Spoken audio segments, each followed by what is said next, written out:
न बन गई हो। तो मैं ही श्रद्धा देता हूं, ये जो बात कहते हैं ना, वो उनकी लीलाओं से साफ है। तस्य तस्याचलाम श्रद्धाम तामेव विदधामि अहम। श्रद्धा हम कहाँ कर सकते हैं? श्रद्धा तो वही देते हैं, हमारे वर्ण का पोषण करके, हमारे विश्वास का परिरक्षण करके भगवान ही श्रद्धा को संवर्धित करते हैं, भगवान ही श्रद्धा को संपुष्ट करते हैं।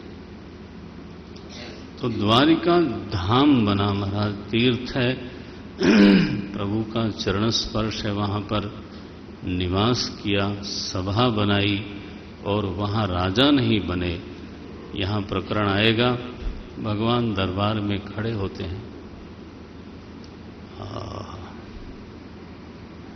तीसरे स्कंद में जब उद्धव जी विदुर जी के साथ संवाद करते हैं तो बार बार उनकी आंखें भर आती हैं, कंठावरोध होता है। बोले विदुर जी, भगवान का वो सौम्य रूप स्मरण करके हृदय व्यथित होता है। जब वो दरबार में बैठते थे और महाराज उग्रसेन होते थे तो भगवान को कोई बात कहनी होती थी तो भगवान दरबारी की तरह खड़े होते थे, हाथ बांध करके, और बोलते थे, देव मैं कुछ कहना चाहता हूं, आज्ञा हो तो निवेदन करें।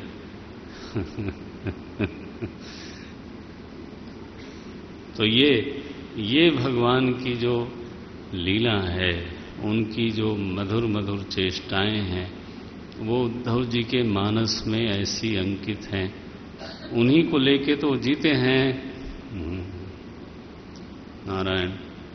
तो द्वारिका धाम में भगवान इस तरह से रहते थे। लिखा है मथुरा के बाद जब भगवान द्वारिका धाम में निवास करते हैं, झूले पर अपने महल में झूल रहे थे, उस समय विदर्भ देश की जो कन्या हैं वैदर्भी, रुक्मिणी, राजा थे भीष्मक, उनकी कन्या है रुक्मिणी। रुक्मिणी जी लक्ष्मी जी की साक्षात अवतार हैं। वैदर्भी भीष्मक सुताम श्रियो मात्राम स्वयंवरे। ये तो 52वें अध्याय में 52 में 16वां श्लोक है। तो देखा कि ये शिशुपाल से मेरा विवाह करना चाहते हैं सब के सब लोग।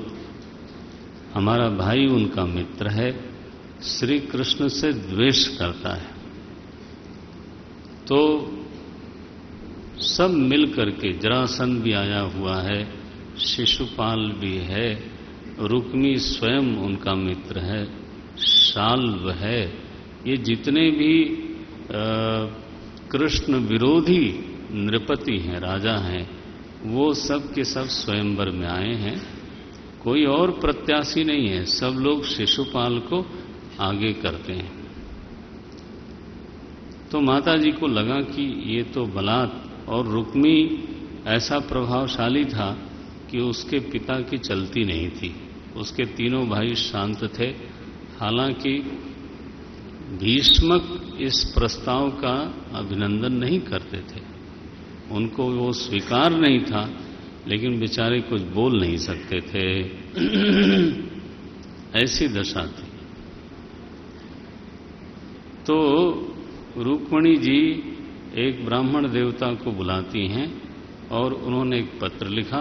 बोले द्वारिका जाइए, आप देखो विदर्भ से, है ना, नागपुर से, उस समय तो भाई नागपुर से लोग आए हुए हैं, उनके गांव की चर्चा है। नागपुर से तो माता जी ने दूत भेजा प्रेम पत्र लिख के। मेरे ख्याल से वो दुनिया का पहला तो प्रेम पत्र होगा। प्रेम पत्र लिखा श्री कृष्ण प्रभु को। तो जब तक वो रास्ते में थे, इस बीच में कथा ये है कि बलराम जी का विवाह हो चुका था, इसलिए मार्ग बिल्कुल खुला था। नहीं तो वो कह देते अबे बड़े भाई साहब अविवाहित हैं, तो फिर बड़ा मुश्किल हो जाना था। तो रेवती से उनका विवाह हो चुका था। लिखा है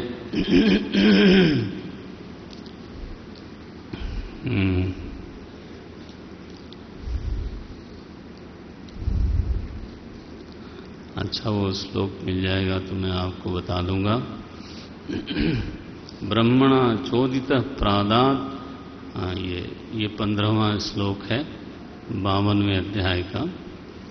आनर्ताधिपति श्रीमान रैवतो रैवतीं सुताम, ये रैवती हैं, उनका विवाह बलाय माने श्री बलराम जी के साथ पहले ही हो चुका था। अब बस भगवान के विवाह की बारी थी। तो रुक्मणी जी का पत्र लेकर के जब ब्राह्मण देवता पहुंचे, भगवान तो बड़े प्रसन्न होकर के झूले पर, गुजरात में झूला बहुत चलता है, सबके घर में महाराज झूला होता है और बढ़िया, तो लोग उस पर बैठ के झूमते हैं। तो भगवान भी अपना झूला झूल रहे थे। ब्राह्मण देवता आए, उनको प्रणाम किया प्रभु ने। देखो, जस काछिए तस चाहिए नाचा। अब वो राज परिवार में क्षत्रिय वंशी थे, तो ब्राह्मण हैं, तो वेश के अनुसार उनको प्रणाम करना ही है। पत्र पढ़ने लगे भगवान। क्या लिखा था उसमें? 37वां श्लोक है ये। श्रुत्वा गुणान् भुवन सुंदर शृण्वतां ते निर्विश्य कर्ण विवरैः हरतोऽङ्गतापम् रूपं दृशां दृशिमताम् अखिलार्थलाभम्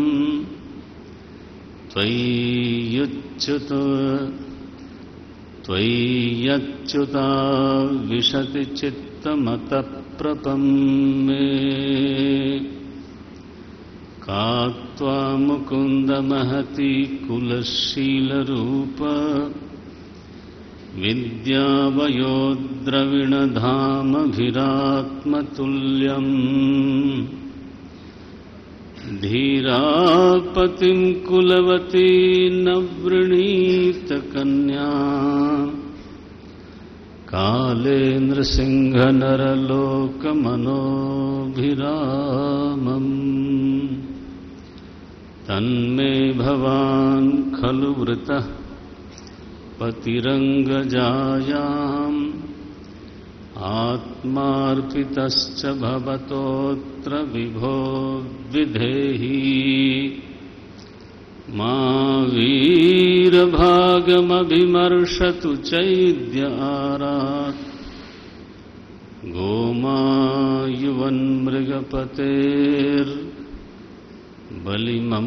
गोमायुवन्मृगपतेर्बलिमम्बुजाक्ष आराधितो यदि गदाग्रज आराधितो यदि गदाग्रजयेत्य पाणिम् गृह्णातु मेन दमघोषसुतादयोन्ये यस्याङ्घ्रिपङ्कजरजस्नपनं महान्तो वाञ्छन्त्युमापतिरिवात्मतमोपहत्यै यर्यम्बुजाक्षनलभेयभवत्प्रसादम् जहियामसून् व्रतकृशात् क्षतजन्म भी स्यात्। माता जी बोलती हैं, मेरे मन ने आपका वर्ण कर लिया। अरे वर्ण का आधार क्या है? बोले श्रुत्वा गुणान, बस यही तरीका है। शब्द गरुण का एक अर्थ होता है शब्द। भगवान गरुण पर चढ़ के आते हैं, तो शब्द पर सवारी करके भगवान पधारते हैं और कर्णरंध्रों से आते हैं। यही तरीका है। बोलते श्रुत्वा गुणान भुवन सुंदर शृण्वतां में निर्विश्य कर्ण विवरैहि। कर्ण विवरों से आपने प्रवेश किया है। शब्द यान पर, गरुण यान पर आप मेरे हृदय में उतर गए। देवर्षि नारद ने उनकी प्रशंसा कर दी। भगवान के कीर्ति का गान देवर्षि नारद ने किया था। हाँ, तो श्रवण करके वरण हो गया। देखने वालों की दृष्टि का फलस्वरूप परमात्मा। कहने का ढंग देखो, आंख वालों की सफलता आपके दर्शन में है, तो मेरा मन आपसे लगा हुआ है। आप शीघ्र आइए। एहि एत्य पाणिम गृह्णातु, आकर के मेरा पाणी ग्रहण करिए। तो ये शिशुपाल आदि कोई ऐसा न हो जो मुझे छू ले। बोलते हैं सिंह का जो हिस्सा है वो कोई श्रृगाल है ना, कोई सियार न स्पर्श कर दे तो आप शीघ्र आ जाइए। और अगर आप नहीं आ पाओगे तो यह तो निश्चय है। जह्याम असून, अंतिम मंत्र है। जह्याम असून व्रत कृशात छत जन्म भी स्यात्। चाहे सैकड़ों जन्म बीत जाए तो मैं तो बस प्राण छोड़ दूंगी, लेकिन वर्ण तो आपका ही हुआ है। ऐसा जब उन्होंने पत्र पढ़ा, भगवान मुग्ध हो गए। ब्राह्मण देवता से कहा, ब्राह्मण देव भूदेव आप पधारो और रुक्मणी जी से कहिएगा तथा अहम तच्चित्त। अभी तक बताया नहीं था। बोले जैसे उनका चित्त मुझ में लगा हुआ है, बिल्कुल तथा अहम मेरी वही दशा है। अरे यार,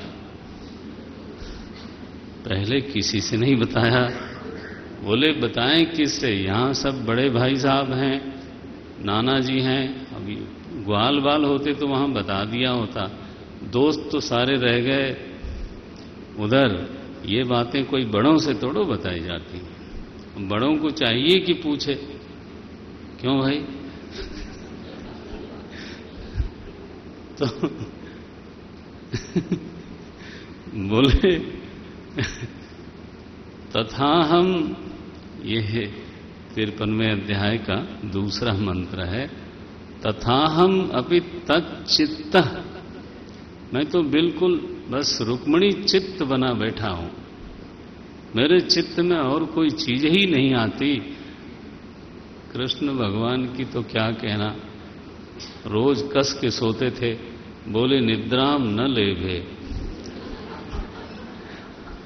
आपकी याद में अरे देखा नहीं, उन्होंने तो सुना था, पता नहीं आपने भी कहीं नारद जी से सुना होगा।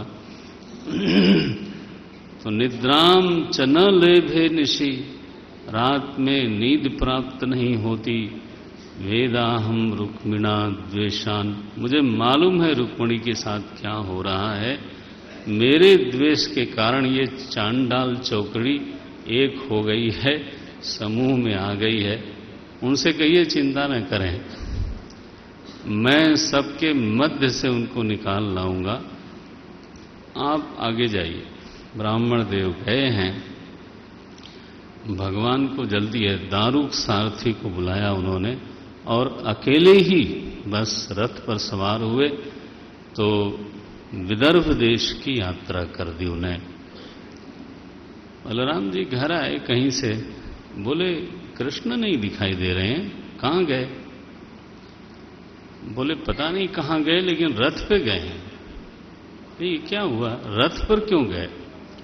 बोले कोई विदर्भ देश से एक ब्राह्मण आए थे, तो उनसे कुछ बातचीत चल रही थी, कोई कागज भी दिया था उन्होंने। बोले ओहो, रुक्मिणी का तो स्वयंवर हो रहा है, कृष्ण अकेले चला गया।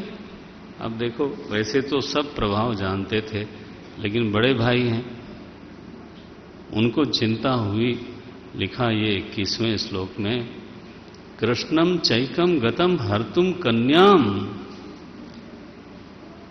ये तो उनका बलात् हरण करने के लिए निकला है, अकेले चला गया। कलह संकितः, युद्ध जरूर होगा और मैं नहीं रहूंगा, मेरा भाई अकेला। क्या बढ़िया बात है। बलदाऊ जी ने तुरंत रथ जुड़वाया। भले न महता सार्धम भ्रातृ स्नेह परिप्लुतः त्वरितम। एकदम जल्दी जल्दी रथ जोड़ा गया है।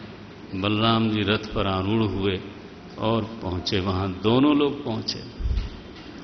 कृष्ण ने देखा भाई साहब भी पधार गए। अब तो क्या आप कहना ठीक ही है, बड़े के सामने जो कुछ करूंगा करूंगा, ठीक ही है। रुक्मिणी जी ने बताया था कि अंबिका पूजन का प्रसंग हमारे कुल में होता है, तो मैं जब नगर के बाहर मंदिर में अंबिका पूजन के लिए आऊंगी, तब आप मेरा हरण कर लेना। गई हैं रुक्मिणी जी। पहले तो देखा चांडाल चौकड़ी ने कि ये बिना बुलाए दोनों कैसे आ गए। निमंत्रण तक नहीं गया था, निमंत्रण तो दिया उसने जिसका विवाह था। राम राम, पिताजी की ओर से थोड़ो गया था, भाई साहब तो दुश्मनी ठाने हुए थे। भगवान पहुंचे बलराम जी के साथ। बोले नहीं, हम तो स्वयंवर देखने के लिए आए। भीष्मक को बहुत आनंद हुआ, उन्होंने स्वागत किया।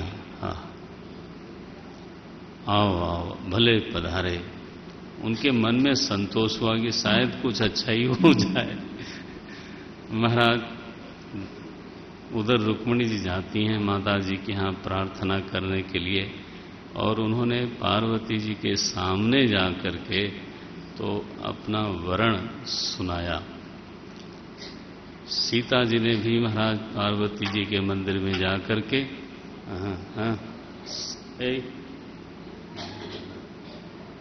छोड़ दो छोड़ दो।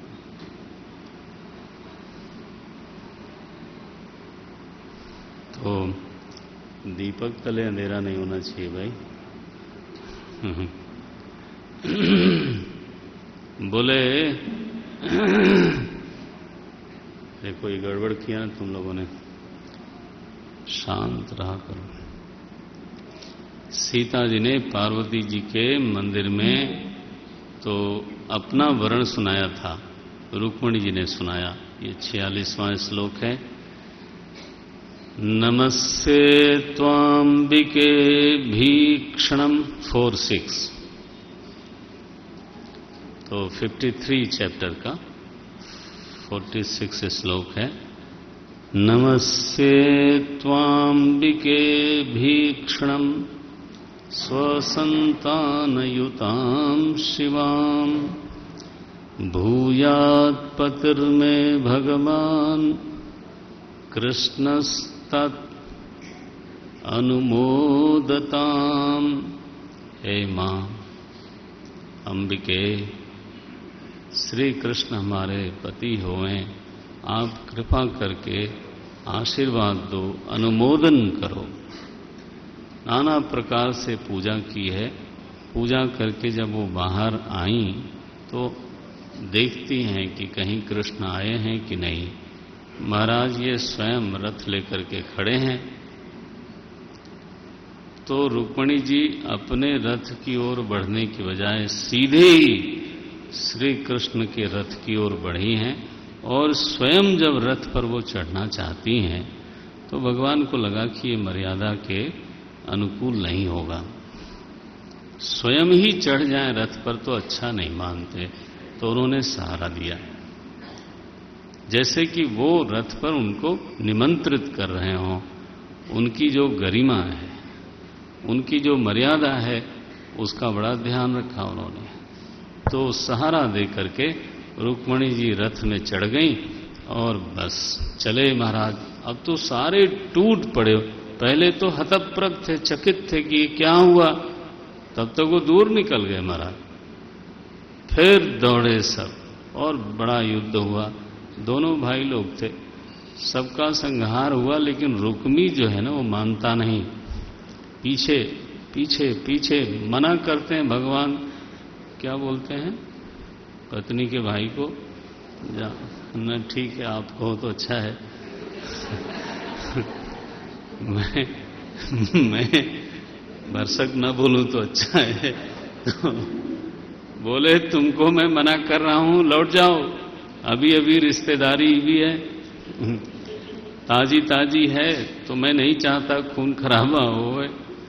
लेकिन वो माना नहीं, तो भगवान ने कहा रुक, अब नहीं मानता। तो महाराज उसको बांध लिया उन्होंने, रथ के दंड में बांधा, अपना छुरा निकाला, उसका मुंडन करके 5 चोटी बनाई। एक चोटी तो रखी ही जाती है, 5 चोटी बना के जब विरूप करके, है ना, क्योंकि रुक्मिणी ने कहा था मेरा भाई है, विवाह के समय इसका वध मत करिए। तो उन्होंने कहा अच्छा कुछ तो करना पड़ेगा, ये मानता नहीं कहने से। बलराम जी तब तक पास आ गए, क्या कर रहे हो तुम, इसीलिए तो बड़े बने थे डांटने के लिए। बोले क्या कर रहे हो, असाधु इदम त्वया कृष्ण, ये बहुत गलत काम किया तुमने।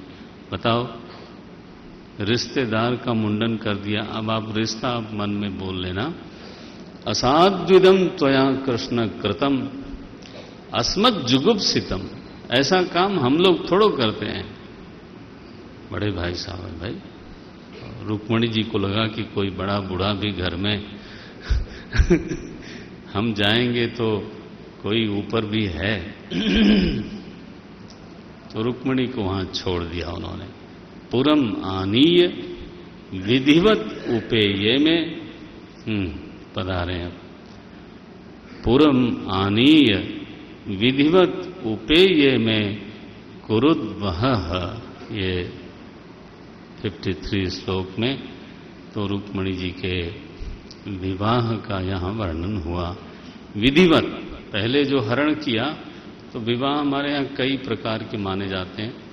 गंधर्व विवाह है, तो ये विवाह राक्षस विवाह कहलाता है, अपहरण करके विवाह करना।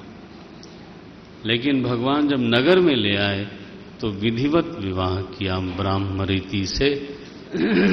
नारायण बोलिए लक्ष्मी नारायण भगवान की जय। बोलिए लक्ष्मी नारायण भगवान की जय।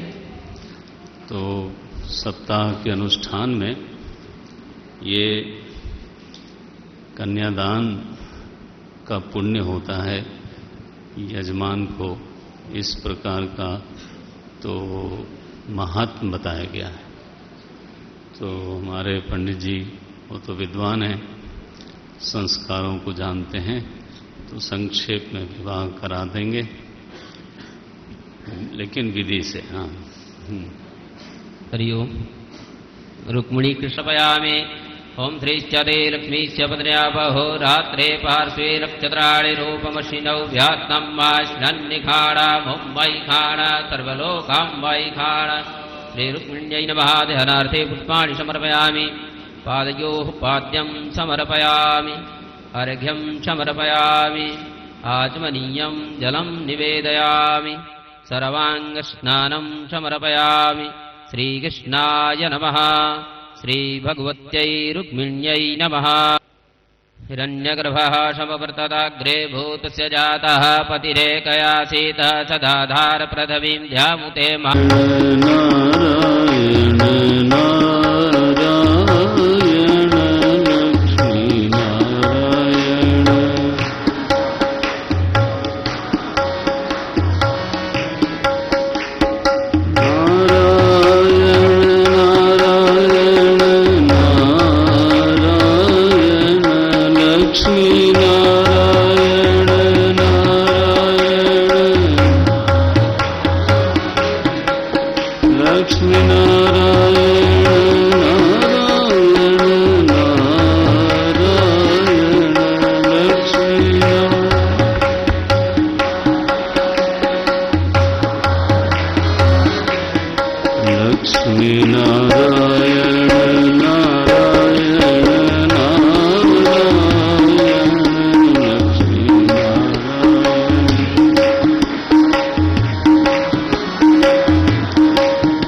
लक्ष्मी नारायण